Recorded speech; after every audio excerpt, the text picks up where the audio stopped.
नमस्कार। राज्य शिक्षा शोध एवं प्रशिक्षण परिषद बिहार पटना में आपका स्वागत है। बच्चों, आज की कक्षा में हम वर्ग 11वीं के विषय हिंदी के काव्यखंड पाठ संख्या 6 की एक कविता पढ़ने जा रहे हैं। कविता का नाम है झंकार। झंकार कविता के कवि हैं मैथिली शरण गुप्त। मैथिली शरण गुप्त की कविता को पढ़ने से पहले हम आइए उनका एक संक्षिप्त लेखक परिचय जान लें। बच्चों, आपको स्क्रीन पर जो तस्वीर दिखाई दे रही है, यह तस्वीर है मैथिली शरण गुप्त की। मैथिली शरण गुप्त का जन्म सन 1886 ईस्वी में हुआ। इनका निधन 1964 ईस्वी में। अगर इनके जन्म स्थान की बात करें तो इनका जन्म स्थान है चीरगांव, झांसी, उत्तर प्रदेश। मैथिली शरण गुप्त ने कोई विधिवत शिक्षा ग्रहण नहीं की थी। इनकी शिक्षा की अगर हम बात करते हैं तो इन्होंने स्वाध्याय के बल पर ही सारी शिक्षाएं अर्जित की। भाषा ज्ञान के मामले में अगर हम मैथिली शरण गुप्त को देखें तो इन्हें हिंदी, संस्कृत, बंगला, उर्दू आदि कई भाषाओं का ज्ञान था। मैथिली शरण गुप्त की कृतियों की अगर हम चर्चा करें तो इनकी सर्वप्रमुख कृति है रंग में भंग, जयद्रथ वध, भारत भारती, पंचवटी, झंकार, साकेत, यशोधरा, द्वापर, जय भारत, विष्णुप्रिया, गुरुकुल, विकट भट्ट, सिद्धराज, वैतालिक, किसान, अनघ, तिलोत्तमा, चंद्रहास आदि। बच्चों, इनकी रचनाओं के अतिरिक्त इन्होंने कई अनुवाद भी किए हैं। अगर इनके सर्वप्रमुख अनुवाद की हम बात करें तो पलासी का युद्ध, मेघनाद वध, वृत्त संहार आदि का इन्होंने अनुवाद किया। मैथिली शरण गुप्त द्विवेदी युग के कवि माने जाते हैं। इनकी भाषा की अगर हम बात करें, जिस भाषा में इन्होंने रचनाएं रची हैं वह भाषा है खड़ी बोली हिंदी। बच्चों, अभी अभी हमने मैथिली शरण गुप्त के लेखकीय परिचय से रूबरू हुए। मैथिली शरण गुप्त का एक संक्षिप्त लेखक परिचय हमने जाना। मैथिली शरण गुप्त के साहित्यिक परिचयों को भी अब हम जानेंगे। आइए इनके साहित्यिक परिचय को जानते हैं। बच्चों, स्क्रीन पर आपको मैथिली शरण गुप्त की साहित्यिक परिचय के कुछ अंश दिख रहे होंगे। आइए हम हर एक बिंदुओं पर चर्चा करते हैं। मैथिली शरण गुप्त आधुनिक काल के द्वितीय उत्थान के द्विवेदी युग के प्रमुख कवि हैं। आधुनिक काल के द्वितीय उत्थान का मतलब क्या है? मतलब यह है कि आधुनिक काल हिंदी साहित्य का काल 4 कालों में विभक्त है। हम सभी जानते हैं आदिकाल, भक्तिकाल, रीतिकाल और आधुनिक काल। जब हम आधुनिक काल की बात करते हैं तो यह 1900 से अब तक माना जाता है। आधुनिक काल के अंतर्गत कई सारे वाद, कई सारे युग और कई चरणों में आए। इसलिए प्रथम उत्थान, द्वितीय उत्थान के नाम से भी 2 युग प्रसिद्ध है। यहाँ द्वितीय उत्थान की चर्चा की गई है, तो इससे पहले हम प्रथम उत्थान की चर्चा कर लेते हैं। पिछली कक्षाओं में हमने भारतेंदु हरिश्चंद्र की कविताओं को पढ़ा था और भारतेंदु युग की चर्चा की थी। तो बच्चों, आधुनिक काल का प्रथम उत्थान भारतेंदु युग है और द्वितीय उत्थान द्विवेदी युग। अब हम साहित्यिक परिचय के अंतर्गत जब हमने पढ़ा कि मैथिली शरण गुप्त आधुनिक काल के द्वितीय उत्थान के द्विवेदी युग के प्रमुख कवि हैं। तो इसका अर्थ है द्वितीय उत्थान द्विवेदी युग हुआ। चलिए आगे देखते हैं। भारत के प्रथम राष्ट्र कवि तथा नए भारत में हिंदी जनता के प्रतिनिधि कवि के रूप में सम्मानित। बच्चों, आपको यह पता होगा कि भारत के राष्ट्र कवि की जब हम बात करते हैं तो एक नाम और आता है और हम सभी उससे परिचित हैं, क्योंकि वह राष्ट्र कवि बिहार से ताल्लुक़ रखते हैं, श्री रामधारी सिंह दिनकर। किंतु हमें यह भी पता होना चाहिए कि आधुनिक भारत के प्रथम राष्ट्र कवि मैथिली शरण गुप्त को कहा जाता है। इसलिए मैथिली शरण गुप्त भी राष्ट्र कवि के नाम से प्रसिद्ध हुए थे। आगे देखते हैं। भारत भारती जैसी कृति द्वारा हिंदी जनता में जाति और देश के प्रति गर्व और गौरव की भावना भरने का कार्य। मैथिली शरण गुप्त ने भारत भारती नाम की एक रचना रची थी। भारत भारती एक ऐसा काव्य था जिसने हिंदी जनता में जाति और देश के प्रति गर्व और गौरव की भावना भरने का कार्य किया। यही कारण है कि भारत भारती काव्य से राष्ट्र कवि के रूप में मैथिली शरण गुप्त को प्रसिद्धि मिली। भारतेंदु युग में स्वदेश प्रेम के आगामी विकास के सूत्रधार। यह एक प्रमुख बिंदु है बच्चों कि भारतेंदु युग के समय हमारा देश जब पराधीन था, उस युग में स्वदेश प्रेम की अनेक कविताएं छपती थी। स्वदेश प्रेम के लिए जो कविताएं भारतेंदु युग में छप रही थी, उसके आने वाले विकास के असली सूत्रधार मैथिली शरण गुप्त ही माने जाते हैं। यही कारण है कि इनका राष्ट्रीय आंदोलनों से गहरा संबंध था। मैथिली शरण गुप्त ने अपने काव्य के विषय के लिए, कथ्य को बताने के लिए इन्होंने प्रबंध काव्य का माध्यम अपनाया। प्रबंध काव्य की परंपरा धीरे धीरे लुप्त हो रही थी, क्योंकि प्रबंध काव्य एक ऐसा काव्य होता है जो कई सर्गों में बंधा होता है और पूरा एक आयाम उसमें दृष्टिगत होता है। ऐसी कविताएं धीरे धीरे लुप्त हो रही थी। ऐसे समय में मैथिली शरण गुप्त ने अपने कथ्य को अपने विषय के कहने का माध्यम प्रबंध काव्य की शैली ही अपनाई। आगे हम देखते हैं अनेक महाकाव्यों और खंड काव्यों की रचना।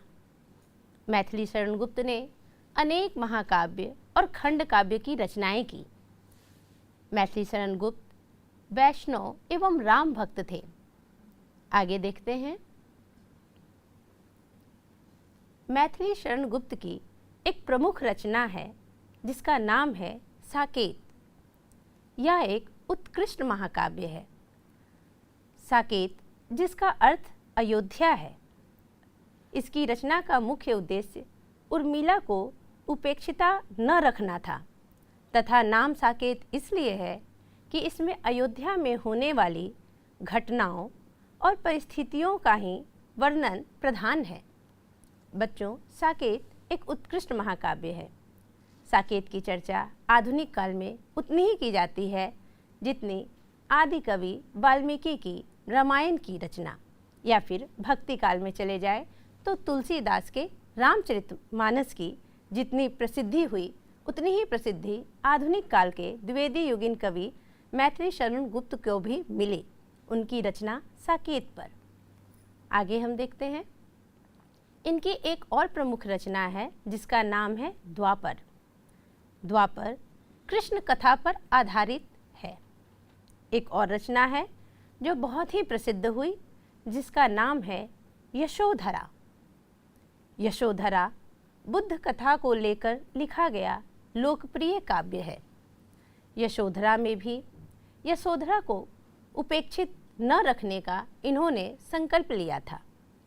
मैथिली शरण गुप्त ने अपनी लेखनी उन नायिकाओं पर चलाई है जिन्हें इतिहास भूल बैठा या शायद उनके साथ सही न्याय नहीं किया। साकेत में उर्मिला, यशोधरा में यशोधरा। आगे हम देखते हैं गुरुकुल। गुरुकुल नाम की एक रचना है मैथिली शरण गुप्त की, जिसमें सिख गुरुओं की महिमा का गान किया गया है। प्रबंध के अतिरिक्त अन्य काव्य रूपों और शैलियों में भी इन्होंने रचनाएं की हैं। तिलोत्तमा, चंद्रहास और अनघ इनके पदबद्ध रूपक हैं। आगे देखते हैं वैतालिक नाम की एक कृति, किसान या झंकार, ये सभी मुक्तक रचनाएं हैं। झंकार की गीतात्मक रचनाएं छायावाद काव्य के समानांतर मानी जाती है। ऐसा माना जाता है द्विवेदी युग के बाद हिंदी साहित्य में जो काल आया उसका नाम छायावाद रखा गया और छायावाद की गूंज झंकार से ही सुनाई पड़ने लगी थी, इसलिए इसे छायावाद का एक समानांतर काव्य भी माना जाता है। आगे हम देखते हैं खड़ी बोली हिंदी के स्वरूप निर्धारण और विकास में सहायक।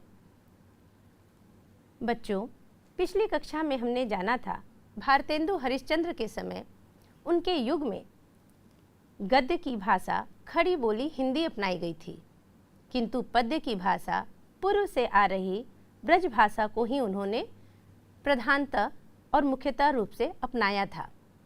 किंतु द्विवेदी युग तक आते आते पद्य की भी भाषा खड़ी बोली हिंदी हो गई और वह भी संस्कृत निष्ठ। द्विवेदी युग की एक प्रमुख पत्रिका थी सरस्वती। सरस्वती पत्रिका में जितनी भी रचनाएं रची जाती थी वह खड़ी बोली हिंदी में। यही कारण है कि खड़ी बोली हिंदी के स्वरूप का निर्धारण करने में द्विवेदी युगीन कवियों का बहुत बड़ा हाथ है और मैथिली शरण गुप्त उन्होंने तो द्विवेदी युग की खड़ी बोली के स्वरूप निर्धारण का ऐसा लगता है कि जिम्मा ही अपने कंधों पर ले रखा था। चलिए आगे देखते हैं। प्राचीन के प्रति पूज्य भावना और नवीन के प्रति उत्साहपूर्ण स्वागत गुप्त जी की विशेषता मानी जाती है। ऐसा माना जाता है कि गुप्त जी ने प्राचीन में जो भी शैलियाँ रीतियाँ अपनाई जा रही थी उन्हें बिल्कुल छोड़ा नहीं था, बल्कि वे उनकी प्रतिष्ठा रखते थे।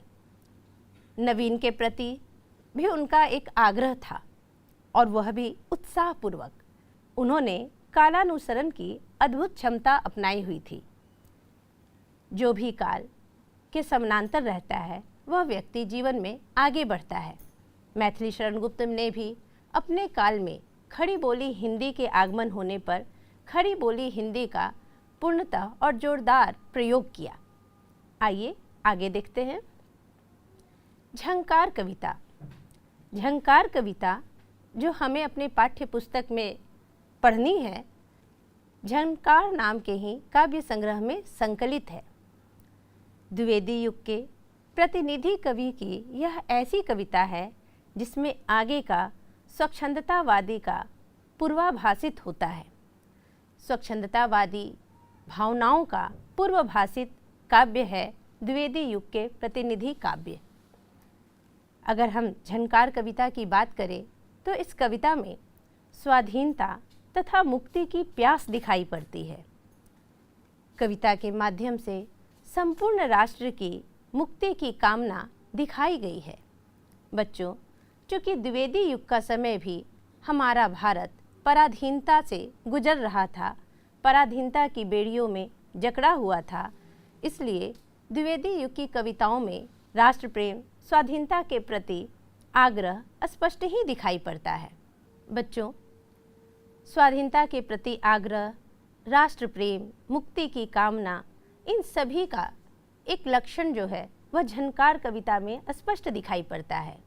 बच्चों, अभी अभी हमने मैथिली शरण गुप्त के लेखकीय परिचय को जाना, साहित्यिक कृतियों को जाना, साहित्यिक विशेषताओं को जाना। अब आइए हम पाठ्य पुस्तक में संकलित झंकार कविता को पढ़ते हैं।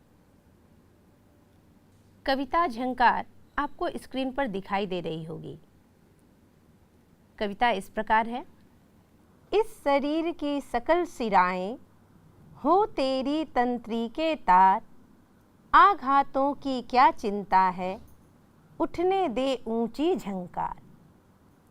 नाचे नियति प्रकृति सुर साधे, सब सुर हो सजीव साकार। देश देश में काल काल में उठे गमक गहरी गुंजार। कर प्रहार हाँ कर प्रहार तू, भार नहीं यह तो है प्यार। प्यारे और कहूँ क्या तुझसे, प्रस्तुत हूँ मैं हूँ तैयार। मेरे तार तार से तेरी तान तान का हो विस्तार।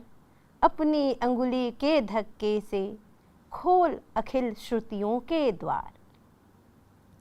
ताल ताल पर भाल झुकाकर मोहित हो सब बारंबार।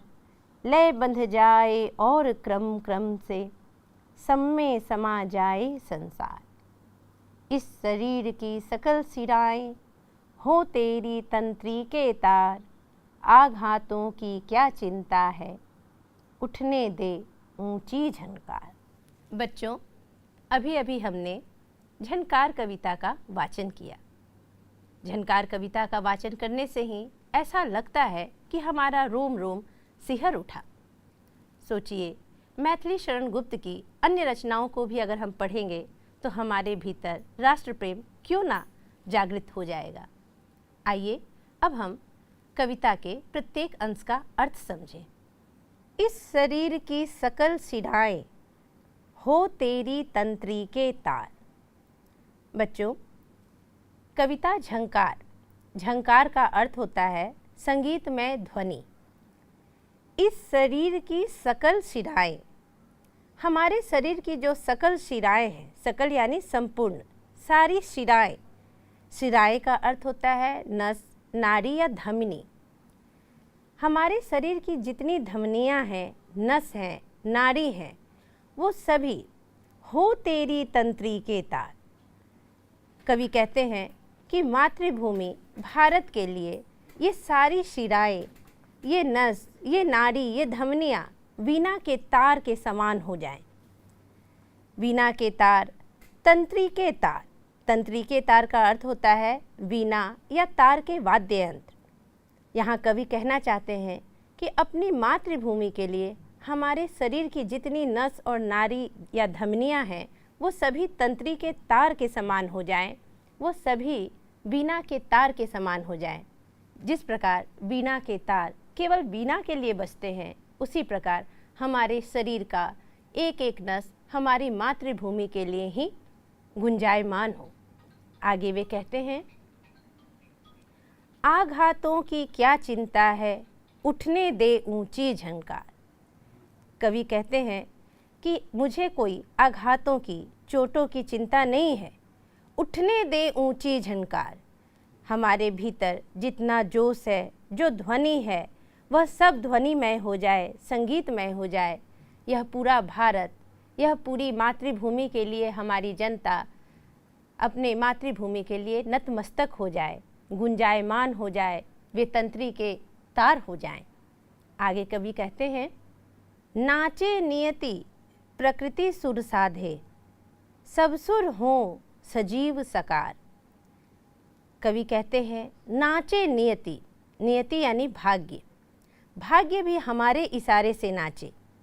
प्रकृति सुर साधे, प्रकृति के जितने सुर हैं वो हमारे सुर से मिल जाएं।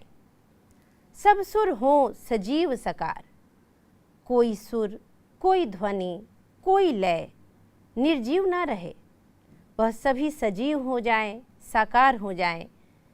राष्ट्र प्रेम के लिए, राष्ट्र हित के लिए, अपनी मातृभूमि के लिए हम सभी के सुर एक समान साधे जाएं, सभी एक सुर में मिल जाएं। देश देश में काल काल में उठे गमक गहरी गुंजार। कवि कहते हैं कि देश के कोने कोने में और काल काल में, काल यानी किसी भी समय में, जो काल से परे हो, हर काल में देश के हर एक कोने से यह आवाज़ उठनी चाहिए कि हम सभी अपनी मातृभूमि के लिए अपना उत्सर्ग कर दे, बलिदान कर दे। आगे कवि कहते हैं, देश देश में काल काल में उठे गमक गहरी गुंजार, हर जगह हर कोने में एक गमक उठ जाए।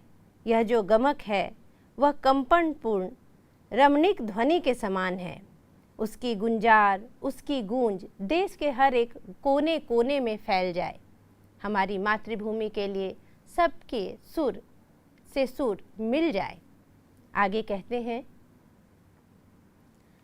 कर प्रहार हाँ कर प्रहार तू, भार नहीं यह तो है प्यार, प्यारे और कहूँ क्या तुझसे, प्रस्तुत हूँ मैं हूँ तैयार। कवि कहते हैं कि कर प्रहार तू कर प्रहार। प्रहार कौन करेगा? अपने नहीं करेंगे। निश्चित ही यहाँ देश के शत्रुओं की बात हो रही है। कवि कहते हैं कि देश के शत्रु चाहे कितना भी प्रहार कर ले, हमें उन प्रहारों से आघात नहीं पहुँचेगी। हम अपने उद्देश्य से बिल्कुल नहीं हटेंगे। हमारा उद्देश्य से भटकाव नहीं होगा, बल्कि हम आप जैसे शत्रुओं को भी अपने प्रेम से, अपने विनम्रता से, भाईचारे से अपना बना लेंगे।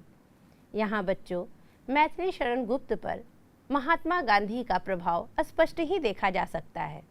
गांधीवादी विचारधारा के प्रबल समर्थक रहे हैं मैथिली शरण गुप्त। इसलिए ये देश के शत्रुओं को शत्रु नहीं मानते, बल्कि वह चाहते हैं कि ये शत्रु भी हमारे मित्र हों और हमारे सुर में अपना सुर मिला ले।